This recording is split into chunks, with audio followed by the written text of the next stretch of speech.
Welcome back to Morning Cup. I am so honored today because I have Deap with me. Deap is known by many from the music industry as an artist and CEO, best known for discovering multi-platinum music producers, Faye and Chill, whom amassed 5 million music publishing catalog with thousands of syncs on television and film. Deap is the founder of companies in entertainment, tech, and other sectors, with his most recent venture being a disruptive real estate investment company. Thank you so much for being here today. Thank you. Thank you for having me, Dr. Caroline. I'm excited. I'm excited to have you. It's been a while. It's been a while, but I'm excited to share you with everybody because I know you are such a wealth of knowledge, but you've had such ups and downs in your entrepreneurial journey. But I would love for you to kind of just take us through your journey, how you got here today, and then we can dive deeper into it. Sure. It's been, like you said, ups and downs. I actually started in the music entertainment industry, but if you rewind a bit, it was, well, I've been involved in music entertainment my whole life since I was young, actually. And I got into you remember when the internet started to hit, where Netscape Navigator wasn't really a thing, but Instant Messenger was the thing. Yes. And then came obviously MySpace and Facebook and all the tech stuff. So I was intrigued by tech, but I was always involved in music. But when I started, I was so young, and I was watching people who were actually doing an old school way of recording, passing out cassette tapes rather than CDs, and I was such a kid. But it just kind of blossomed. My interest peaked with the tech evolution, and then I got into different things, creative things. I was working in retail, but I would leave when I was 16, 17 years old. I would leave my retail store. I worked for Foot Locker, Champ Sports. I was managing a store that young, but I knew I always had ambitions to work in tech and entertainment. So I would leave, and that's what I would do. I would work my full-time job, then I would leave, and I would do that type of stuff. So eventually I landed an actual job people don't know with Comcast Corporation, and I was doing a lot of stuff at Comcast, but it's like a double life.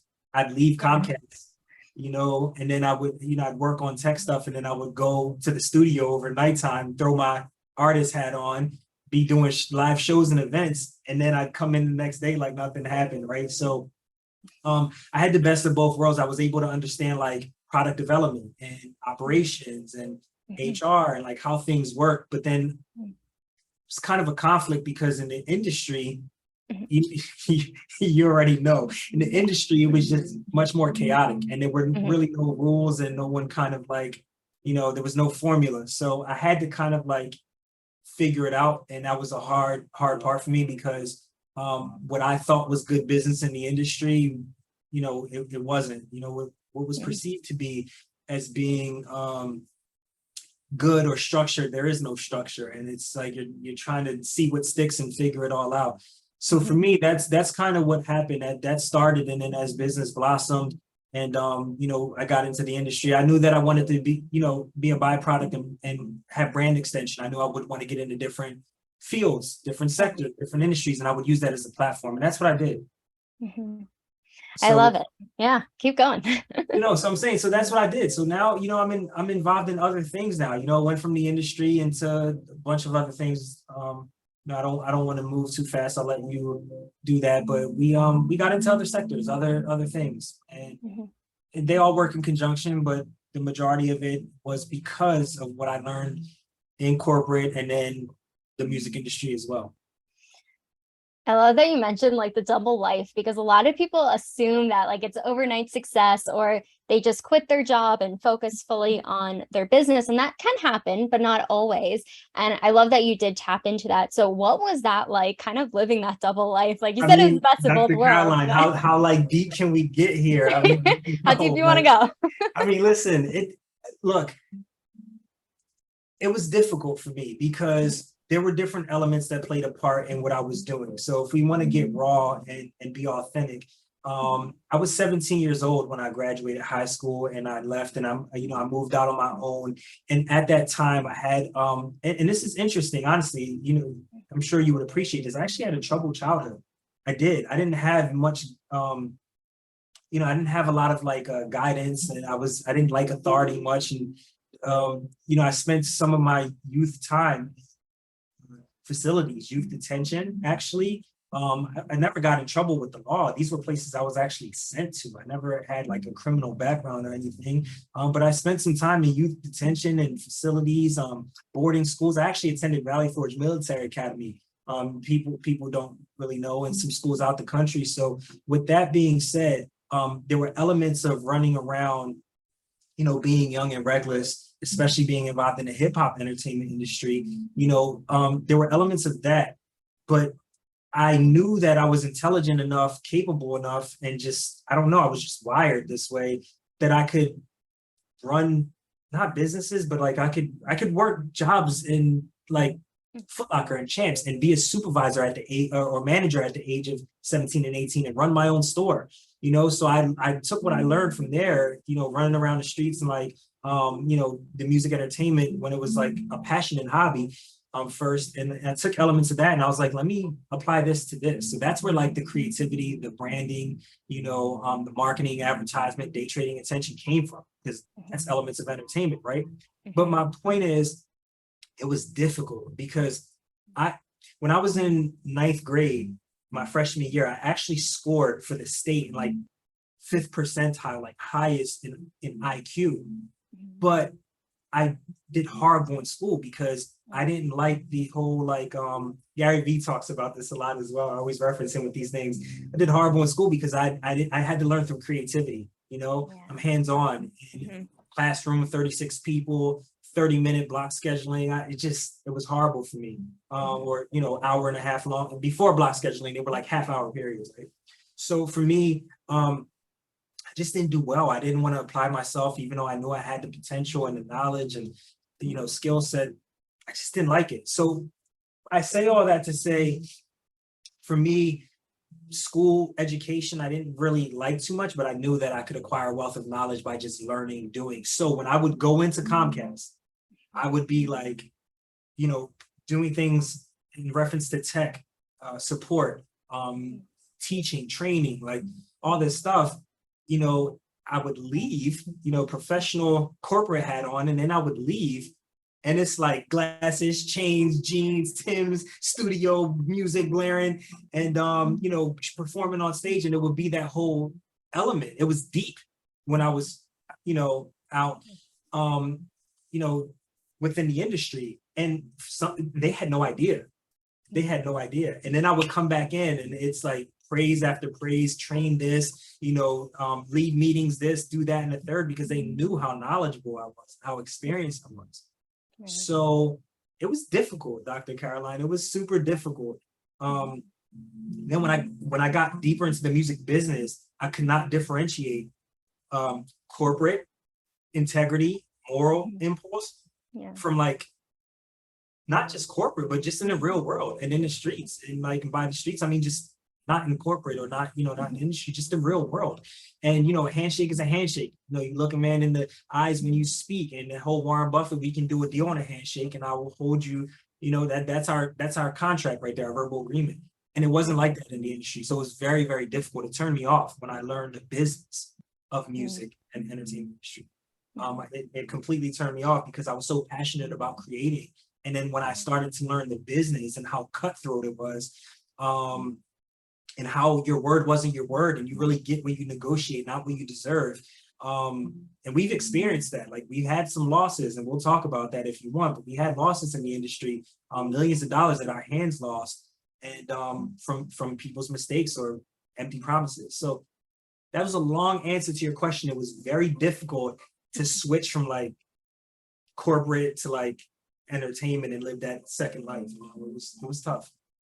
I believe it. And, it's so interesting too, because like kind of starting with like Foot Locker, just how even growing up, like the authority aspect, it's because of the creativity, and school settings aren't always created equally for every kind of learner, and being able to express yourself the way you want to. But it's almost like you already knew that intuitively, whether it was happening or not, but being able to take those manager roles and running stores, running in the corporate world, but then like switching hats. But I'm curious too, with like also the business side of things with the music industry, and how that really transformed from corporate to the business side of music, and how, like what you were saying, losing millions of dollars. What were some of the roadblocks that you did experience in that industry? It's a good question. It was not having, I can tell you offhand, it was not having the capital, not having the investors, not having the people to really, kind of invest in you, Mhm. not having enough time. And, when you're 17, 18, 19, 20, you're living on your own, you have expenses, you're just trying to survive. You're Mhm. just trying to survive and take care of yourself.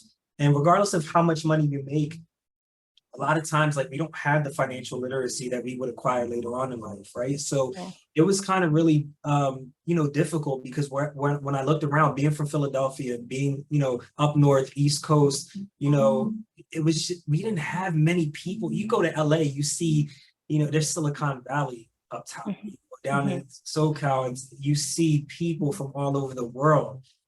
There's a lot of trust fund, babies as well. There's a lot of inheritance. But there's a lot of people who grind from the bottom as well. But for me, I just didn't have any of that. So Mhm. what I did was I knew that I didn't want to work a job forever because I would spend at 17, 18, 19, 16, I would spend my night and weekends in those stores during the holidays and all. And then I would leave and do other stuff and run around the streets and then do shows and then music and stuff. I didn't sleep for days, but I knew I just didn't want to do that forever. I didn't transition into corporate till I was in my young 20s when I got into Comcast Corporation. And for me, doing that, I'll tell you this. This is a good story I never told. I remember being there one day and receiving an email, and they asked for some ideas for this creative thing that they were doing, and they wanted people to give ideas for some new products and Mhm. some, just to help with product development and all these things. This is me being disruptive, rebellious and defiant, not conforming to the social or corporate norm.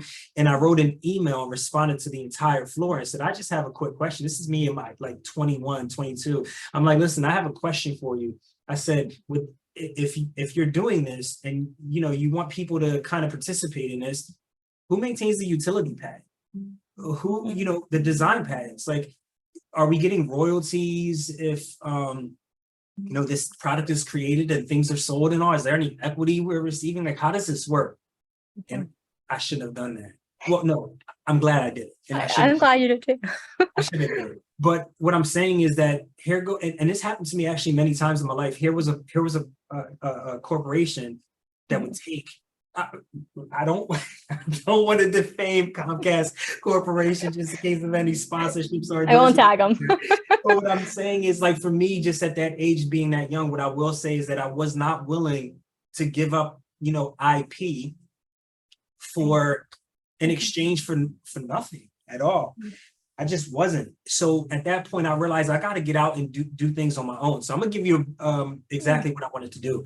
Mhm. Because of my childhood, because of my youth, I started something called Start National, steering teenage adolescents right on track. And it was supposed to be a nonprofit, well, is a nonprofit organization, but at that time I was working on it. And I thought to myself, if I can start a nonprofit organization, I can do what I love because I can actually, provide entertainment services, teach like recording and photography and choreography and all this stuff. I could get creatives together and we can do this for kids and inner city youth and people who maybe were just, underrepresented. So I'm like, I could do this. If I do this, then I can find the funding, the capital, build relationships, and eventually I can go and start my own record label. And then from there, I've already got the knowledge and experience and, from retail and from corporate, in marketing and advertisement and product development and brand strategy and all this stuff. I can take, pieces of that, elements of those things, and then kind of curate this whole like machine that'll work together. So now if I go somewhere and, I want to do a concert somewhere and I need some investors to come in, it's much easier to get the capital and the investments that I need. And then I can kind of legally find loopholes where I can hire the entertainment company or profit, from the other side as well while doing what I love and making an impact.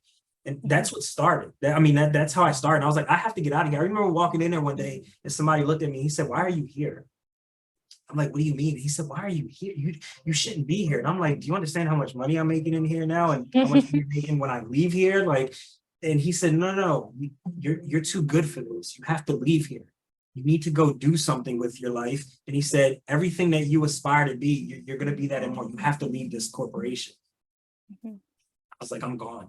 Leave it. And that's what I did. I started that way. I didn't look back. That was it. Well, that's a powerful conversation too, of just really listening and somebody else seeing how impactful you can be in a different capacity, and being able to pull into that or move into that and trust yourself, essentially. And I think that's something you've done along the way, just like hearing your story, knowing you as well, but like not really listening to what others say that's negative or bring you down, but really focusing in on, beating to your own drum and being able to be successful in doing that and finding the resources, because you are really resourceful. Just all the things that you've learned and accumulated, you were able to create a machine essentially for everything you're doing and all the avenues you've gone. And, it's just funny. I had to bring it up because I feel like I don't know if you still do this or not, but just like the sleep factor. Like, I feel like, I don't know if you sleep still, but because you have so many different things. I'm actually glad that you bring that up. I mean, listen, when I was younger, I was, especially in entertainment, we preach that. We're like, no sleep, go get the bag. We're just going to work. It doesn't matter what time, holiday, weekends, none of that stuff. Like, we just don't sleep. And there was a point in time I would be up 3 days. And I mean 3 days, no sleep. And then it starts to kind of go down to like 2 days, 2 days, and I'm up, and I would go to my best friend's house, and he would go to sleep at 12 a.m., wake up at 4 or 5 in the morning, and I still be up, and he'd come back that day and I'd still be up. So I did that. And I thought that was what we're supposed to do. But as I'm maturing, getting older and learning, there's a book called Why We Sleep. Have you read that? I haven't. Yeah, there's a book called Why We Sleep. I want to read it. I think it's by Dr. like Joe, I don't know how to pronounce his last name, Dispenza. Something like that. But anyways, I think it might be his. I'm not sure. Maybe I'm wrong. But anyway, so I just know how important it is now, and I don't sleep. I mean, I get like 4 hours maybe. And for that time, sometimes my mind's still running. I have learned to turn, the noise off, which was super difficult for me for years. I couldn't figure it out. But I do try to sleep now. I don't stay up 2 days. And sometimes one full night, if I have some things I have to do. We just did a webinar and I was up all night. But for the most part, I try to at least get 4 to 6 hours. I tried. Well, trying is good, right? At least 4 to 6 hours. Because I know you just go, but that's part of like a lot of people will say, like the hustle and just not stopping and keeping going. But like, where is that fine line? So how did you kind of find that like balance for yourself where, sometimes you're going to have to stay up a little bit later, but how did you kind of like tone it down a little bit in order to sleep a little more? That's a good question. I just knew that like my mind started to be very noisy, and I'm big on controlling the mind. I love Robert Greene's book Mastery, and I've actually spoken to him before, but his book Mastery is great, and Success Through Stillness I read a long time ago by Russell Simmons. And that helped me a lot, actually. And there were just some other things. And I was like, I would lay down and I would dream about what music, business, Comcast back then. That was crazy.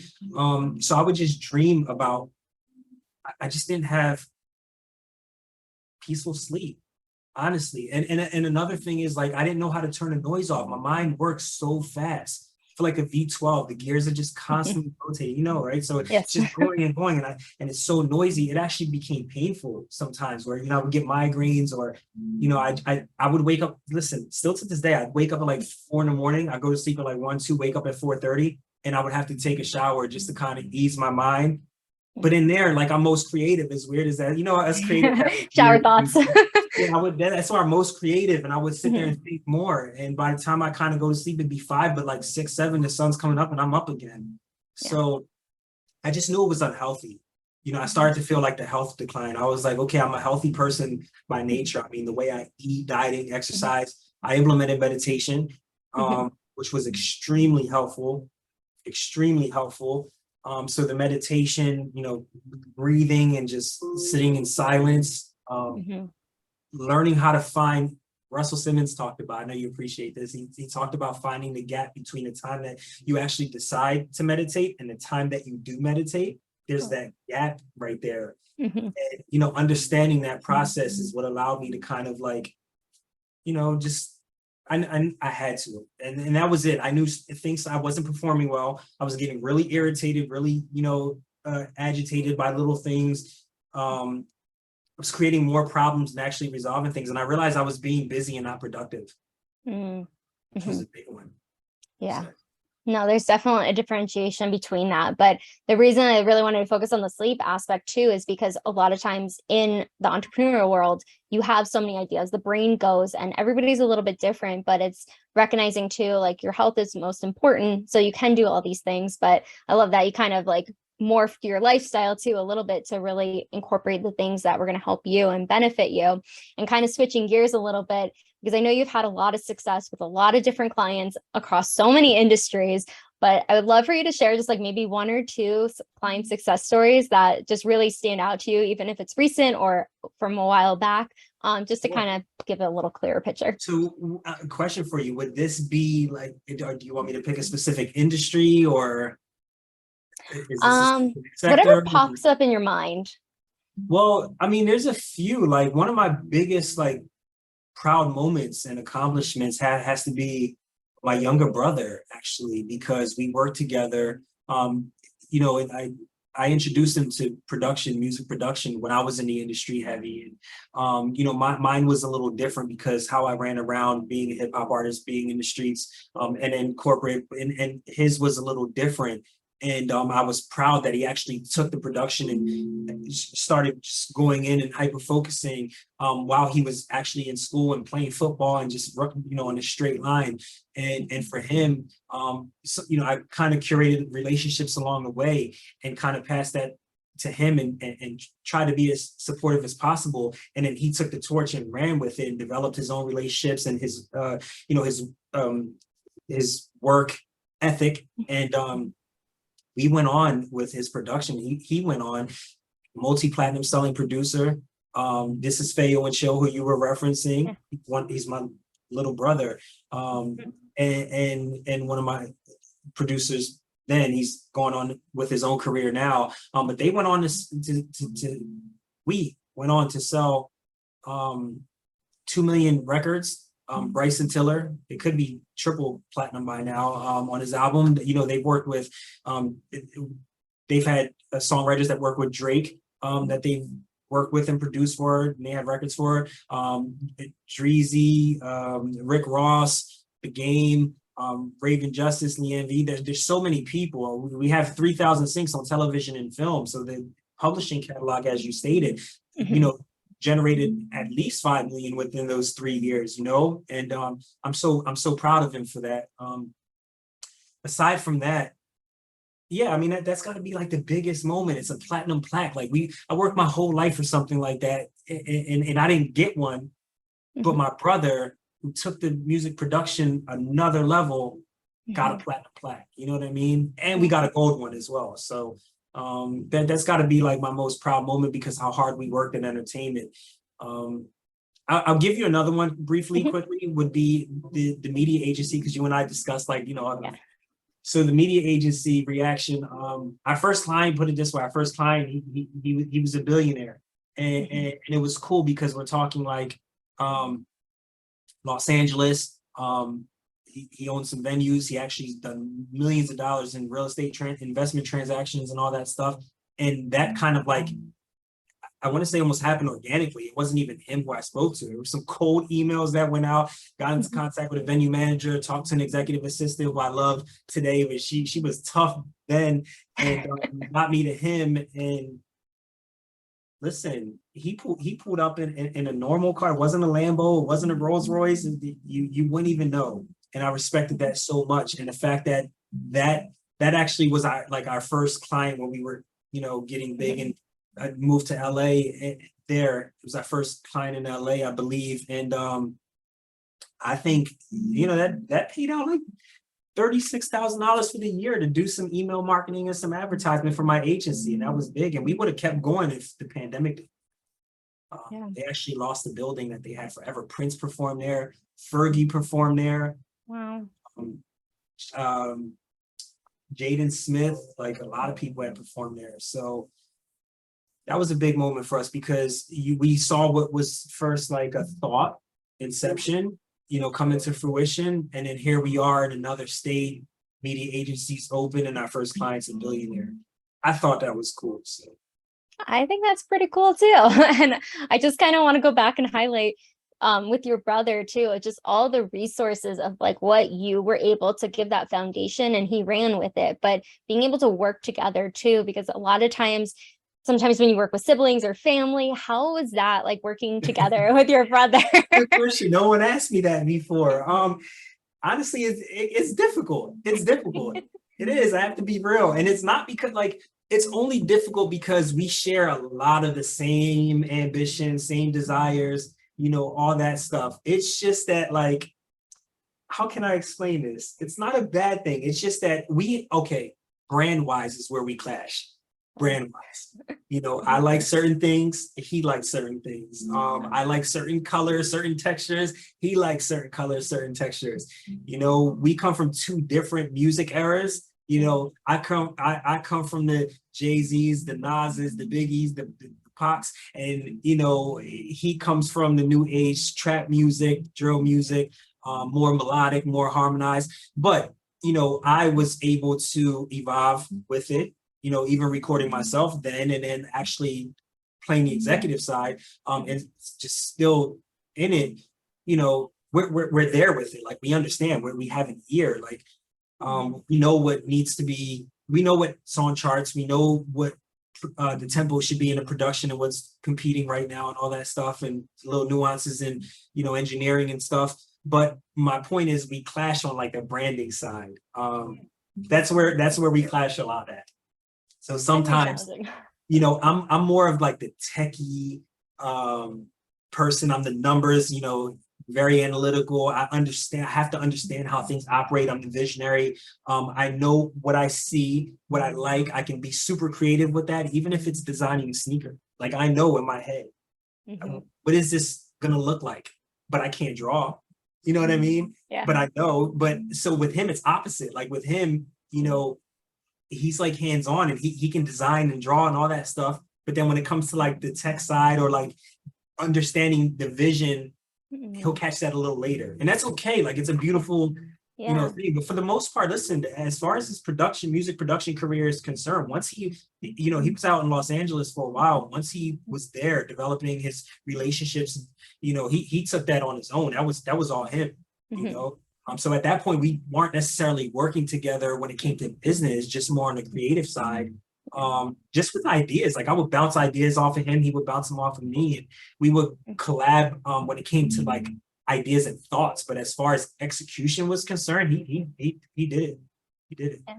No, I love it. I always like to know too, because sometimes it can clash, like different mindsets. You come from the same family, but sometimes it's a little different. But thank you for sharing that. And just even with your other client too, the billionaire, just like how you were able to really use your resources again to help somebody. And I love like how humble he sounded as well, of just showing up as the human, being able to connect and being able to use resources he knew that would be able to deliver, and you did for him and his company as well. But I love that you were able to share those two, because I think they're so unique but also powerful in what you get to help people with as well. But I would love to hear just maybe 2 or 3 tips. I know you probably have like a book full or volumes, but 2 or 3 tips of what you wish you would have known in the beginning that you know now when it comes to entrepreneurship. Right. I would say one thing, biggest thing is, and Damon John said this, like in his book, Power Broke. And I said this on the Katie Coaching podcast, True Me. There's never a perfect time. You can only make time perfect. That's a big one.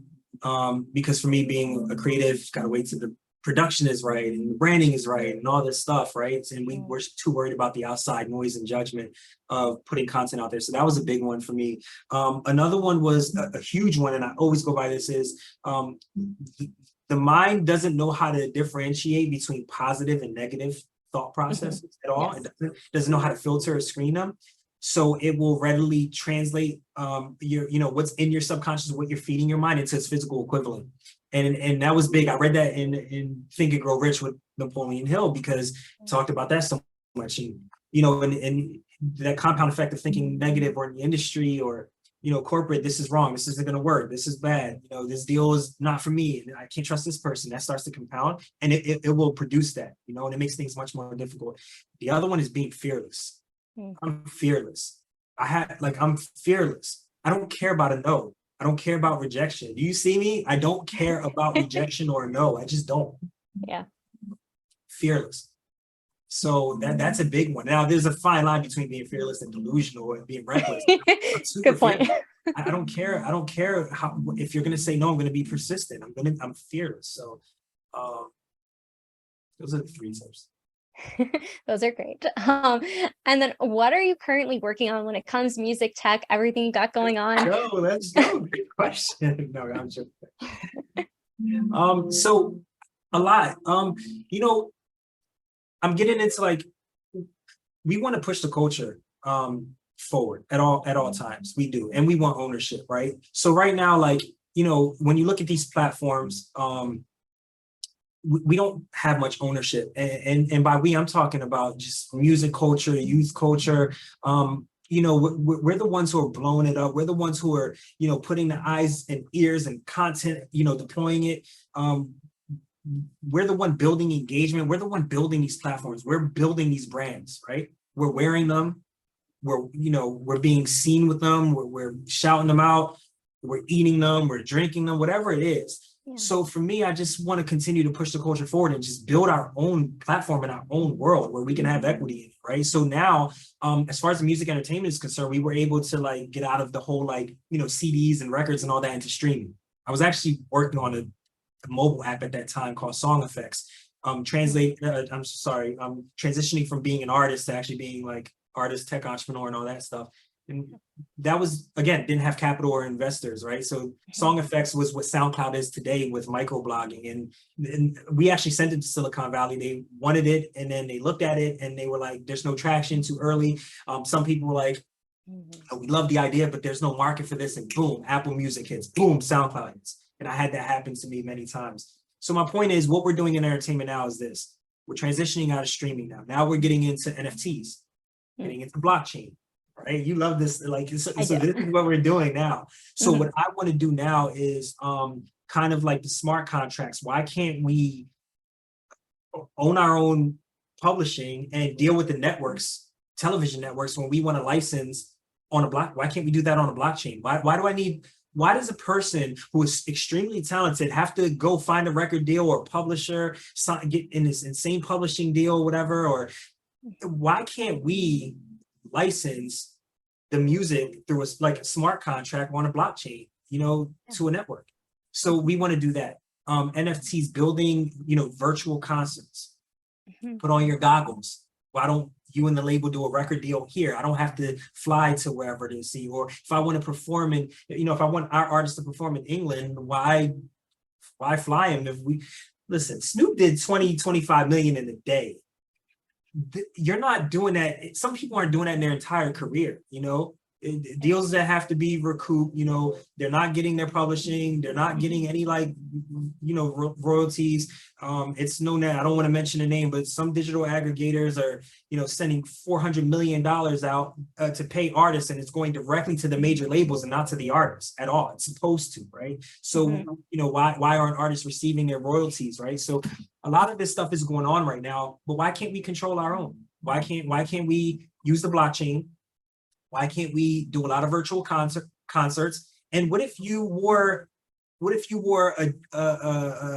one of your favorite artists' shirts and merch, and then you're just like, you're a friend of yours wants to go to the next virtual concert, and you're just kind of like, maybe you grew and you're over it, you're not even a fan of that artist anymore. Why not just sell the virtual t-shirt, the merchandise, to her as an NFT, and that artist still make money regardless of if you're a fan of her? Right. So that's what we're doing right now. That's what we're working towards. And then the other thing would be, we have our virtual credit repair company, which is cool because how many people, millions of dollars transacted in the industry every day, billions and millions and millions of dollars. People don't have credit. They just don't have credit.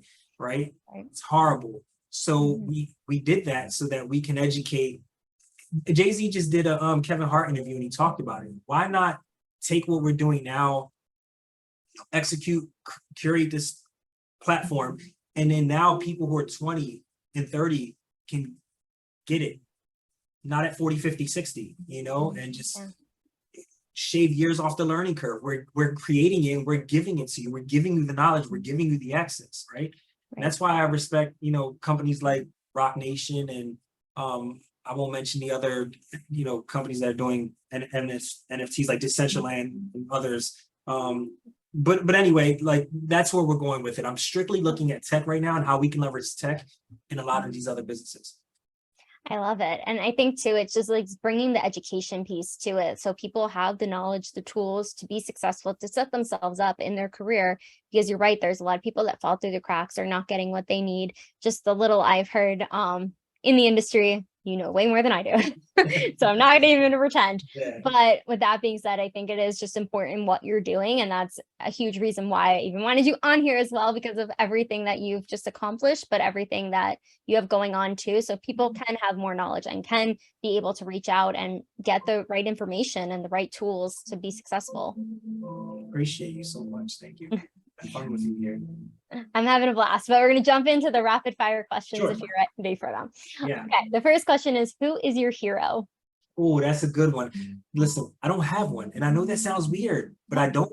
I just don't. And you know, people have asked me that, role models and heroes. I just don't have one. I don't look at man like that. I don't. And that's not a pride thing. I just don't, you know, for me, I didn't have that. I just want to be the greatest version of myself. And that's not trying to be arrogant or cocky. No hero. But this is supposed to be rapid fire, right? Okay. Well, I mean, you can go as Okay. long as and deep as you want. But with that being said, what motivates you to work smarter? Not working harder. Yeah, that's it right there. Not working harder, seriously, and it just mitigate risk. Fair enough. If you were a superhero, what would be your power or powers? I literally want to hear what people are thinking. I feel like I can do that now. Negotiating deals or sitting down or walking into a room and meeting people, like my spirit is so sensitive to that stuff. But I want to hear what people are thinking at all times. It sound weird? No. I do. No, I mean, that's a pretty good one, because then you would know like everything, you know, all the subtle things that are not spoken about. So if you were to share a meal with any four individuals, living or dead, who would they be? Four. Wow. Ooh. Four individuals. Steve Jobs. Steve Jobs would be one. Just for the innovation, right? Like just the mind, the thought process. That part of Steve Jobs. Another one would be Warren Buffett. Because listen, the wisdom, you know, the knowledge you would acquire. I know what I would extract, what not to, and what I mostly would. So Warren Buffett would be a big one from the like financial investment aspect, learning that way. Another one would be Floyd Mayweather. Floyd Mayweather. And I say that because the dedication, like the ability to go through, like, you know, endure and just like dedicate your life to something and never ever be distracted. That's insane. You know, he's given his life to the sport of boxing, literally. And it's awarded him making billions of dollars, I'm sure, by this point, and having an incredible undefeated record. So I would want to know like what that drive. And then another one right now, actually, damn, that's hard. Another one, I would just put Jay-Z on there right now. I would put Jay-Z on there, and this version of Jay-Z that is, you know, executive and prison reform and sports management, entrepreneurial, you know, Jay-Z. Even in the charity work, just doing what he does, things that people don't even expect. You know, I walked into Rock Nation's office because Earl, he's the director of A&R at Rock Nation. He's actually managed my brother as well. And I walked in Rock Nation at their older office. I don't want to say where or address, but I walked in and I saw Rock Nation's, you know, logo. And then I looked up top and it had the Fenty Beauty, you know, Rihanna's thing there as well. And I was like, damn, like I remember Marcy Project Hove, Marcy Project Jay-Z, you know, Blueprint 1, 2, and 3 Jay-Z. And here I am in, you know, Los Angeles, and I'm in his office and I'm looking at Fenty Beauty, you know, and it was just incredible. So for me, I would want to pick their brains, you know, for different reasons. Yeah, that's going to be a powerful table. I will say that. So if you were to think of your life thus far, what is the most daring thing you've ever done? I know you've done a lot, but I'm just trying to think. Daring, like as a kid, daring. I was on. I would never do this again in my life. I was actually on a motorcycle. I was doing 160 miles per hour on a motorcycle on the Atlantic City Expressway at 19 years old in New Jersey. And I looked at the speedometer, and I was in fifth gear. I had another gear to go. It wouldn't go, but to me, that was the most insane thing I ever done. And I'm pretty deep with it, so I just correlate that with like pushing the limits and taking risk in life and all. But I think that was a dumb one. yeah, my like palms got sweaty. I'm like, oh my Yeah, God. I actually did do that. Yeah. Well, I'm glad you're okay. So what is the phone app they use the most? Phone, actually, so no, it sounds weird. It's Facebook right now. It used to be Instagram. But it's Facebook and then email, but it's Facebook right now, believe it or not. I mean, I still think there's a strong ad platform. I still think it's a huge platform to create community. I do. And I'm doing it. I use that more than Instagram right now, which is kind of weird, but Yeah, sometimes it changes, you know? So what is the last book that you've read or listened to? hold on. You got it there with you. I think, yeah, can you see this? I can't see it, but No, I'm going to show you. I'm giving him a lot of free promotion right now. He doesn't need it. Oh, can you see it? oh, no. .com secrets and expert secrets. Russell Brunson. Actually, I've been in expert secrets a lot right now. Yeah, those are the book. That's the last book I read. Actually. Perfect. Thank you for adding that to my list. We'll talk. Perfect. So if you were to have a movie about your life thus far, who would play you? Who would play me? Oh man, you're giving me some hard questions. Yeah. I don't know. I don't know who would play me. Like, I don't know. You know what's funny? There's this Puerto Rican kid with curly hair, and I don't remember his name. He's actually in Empire with Fat Joe. A lot of people know him, and they always just tell me I look like him. Like he looks like me, kind of. But he would play me because he's like some like Afro Latino kid from New York, younger, and he's got like my facial structure, and like it's just funny. But he would have to play me because he plays that role. He plays like that young kid in the streets and all that stuff. So it'll probably be him. I don't know his name. I can't help you there, but I'm sure he's a phenomenal actor. So what is your favorite family recipe? Whether it's traditional or you make it together. Favorite family recipe? Traditional. No, it's got it. I don't know, because we do these. I do these crazy stuffed shells every year, and everybody loves them. And I do like a crazy potato salad. I actually cook a lot. So we have our like tradition every year. We make a lot of Puerto Rican foods, a lot of Latin foods, Hispanic foods, whatever you want to call them. So we do that a lot every year, and it's like everything. So too many to name. It's a feast. So if you were to describe yourself as an animal, personality type, style, what animal would you be?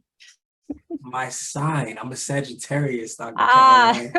What is it? Like half man, half horse, right? Something like that. So it's like part human, but part like fearless animal, savage, and then you got the other like, that's savage, and it's like sharkish, and then you have the human element as well. That's like Achilles' heel, stand strong. So it would be like that horse, that sign, a Sagittarius sign. It's funny. I could see that. Well put. So when you have a day off, or a few hours, I should say, how do you spend your time off from work? I like a lot of things. I really like I like so many different things. I'm very I guess you could say impulsive when it comes to stuff like that. But I hiking. I love it. I love motorsport stuff. I would want to be on a four-wheeler or exercise, gym stuff. I'm a health freak as well, so I like that. There's so many different things. Sometimes I just like to take a drive and clear my mind and listen to new albums and new records and new music that's out. I like to spend time in. I love to eat. I'm all about experience. So I am a stuff person, but not too much. I really don't care about like materials at this point in my life. I've like done so much stuff, but I just really, I don't know. I like experiences. Whatever it is. I like to experience new things. Yeah. That's a good way to put it, It's life. But what is something an outsider wouldn't know about your industry, whether music, credit? music entertainment industry, it's not what people think. It's a lot of smoke and mirrors in there. So a lot of cars are rented, a lot of houses are rented. A lot of artists deals are like recoupable and they're not recouping their advances. A lot of the jewelry is either rented, people lease and rent jewelry or is fake. So a lot of it is not for all, but a lot of the people coming in, the persona, the character, there were so many times where I've met someone who I highly respected and listened to as a kid, and then I met them in person. I'm like, oh, no, I'm so disappointed, or like hurt. So yeah, that's a big thing about the industry. There's a lot of like false hope, a lot of sharks, and many people don't know that. They don't. Yeah. That's a big one. Yeah. Yeah, I would say I didn't know all that either. So I just learned something new. I see your face. Be careful. Some of your favorite artists, pop artists, rap artists, country artists, it's over. Whatever it is. Yeah, you'd be surprised.